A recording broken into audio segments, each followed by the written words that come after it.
Riley here for Board Game Geek TV at Spiel 2014. I'm sitting down with Anton Torres of Fantasy Flight Games. Hello, Beth. Hello. How's it going? It's going fantastic. How are you? I am wonderful. I know, we were just saying we're amazingly energetic for the last day of the show. On day 4. I know. Well, you know, you brought me a really nice, meaty boxing game, you know? Yeah. You know? It's a way to burn out our brains on the last day.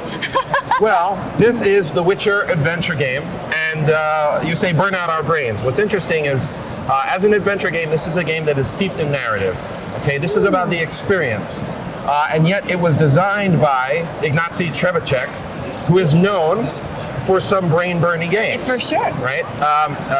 Ignacy is a huge fan of the Witcher franchise, of the novels, of the video games, and really wanted to design a board game that took some of his sort of resource management, sort of Euro VP style design, mechanics, and gameplay, and married that with the thematic opportunity of exploring the world of The Witcher. Okay, so in this game, it's up to 2 to 4 players.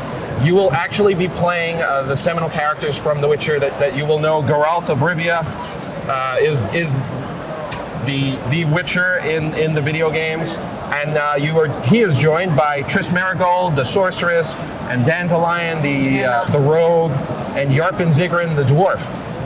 Each character has a character card that has a few differences, and how they relate to the world around them is very different and unique.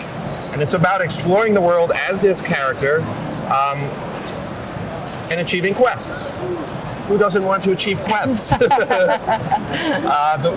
Have you played The Witcher? I have not, no. You've seen it, maybe seen it around? I am familiar with it, thematically, but okay, one thing, experienced it very much personally, though. One thing that is well loved about The Witcher and is its particular take on fantasy. It is a dark and grim fantasy world, which means that there are difficult decisions to be made at all times. So you'll see many colors that are the same. You see blue, red, and purple, and what that represents are 3 different layers of this world. Red is related to combat, and so Geralt's specialty as the Witcher is fighting beasts and creatures.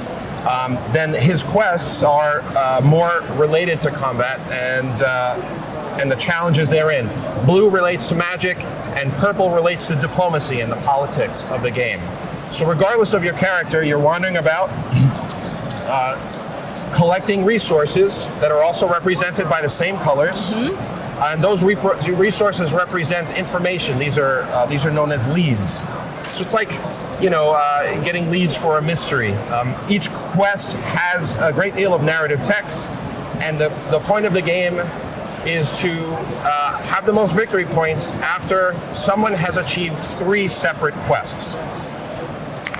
So if you consider that I, as Geralt, am faced with all of these different options, I'm only going to ever achieve 3. And so there's an element of racing about, but then each quest has a primary mission and then side quests. So I may be faced with discovering a mysterious beast and fighting this beast. It's a legendary beast in some area of the continent, but also I can go and get a protective ointment. So if I choose to travel to Maribor, I can gain more victory points. Or pay some peasants to help you. Or I can pay some peasants to help me. So there's a matter of balancing how many points you want to achieve, and that's the resource side of the game. At the same time, all the other players are racing about and even working together. There are support quests. So one element of this is if you can get hints about the magical traits of this beast by spending 3 blue tokens, you can have, for example, Triss contribute blue tokens to your quest. So at the core, the mechanics are quite simple, but the depth of play is really exploring all the good fortune, all the characters that you might meet, all the benefits that they might bring, all the foul fate, and the horrible choices that you're faced with. Show an example of one of those. In a continent that is faced with war and evil creatures that are appearing everywhere. Full moon, its silver light lures beasts from the shadows. Yeah. So one last thing is the dice system. There's a really interesting dice pool of dice. When there is combat, there is common, dice, which are these white that you roll, and you're looking to achieve a certain number of shields, which is defense, or swords, which represents the attack value. But then each character has their own set. So Geralt rolls the common dice and 3 in his pool of 3 red. Triss Merigold, the sorceress, has a blue die, and the spacings of the die represent the abilities and the assets that she has access to. So she's going to be casting spells. Dandelion is more the politicker and the rogue, telling stories and weaving tales and stealing from people. And Yarpin has dwarven companions. So there's a little bit of a role-playing feel as you upgrade your character over the game. Every character has a development deck, and from this deck, over time, you may draw from and focus on one strategy or another as you grow in power, or as you grow and expand your abilities. And then there's the narrative element of the quests. That's a lot to fit into a fairly small box. It's a fairly small box. It's a lot of fun. For fans of The Witcher, this is going to let you experience that world on the tabletop in a game that is not cooperative, although you're not aggressively fighting other players.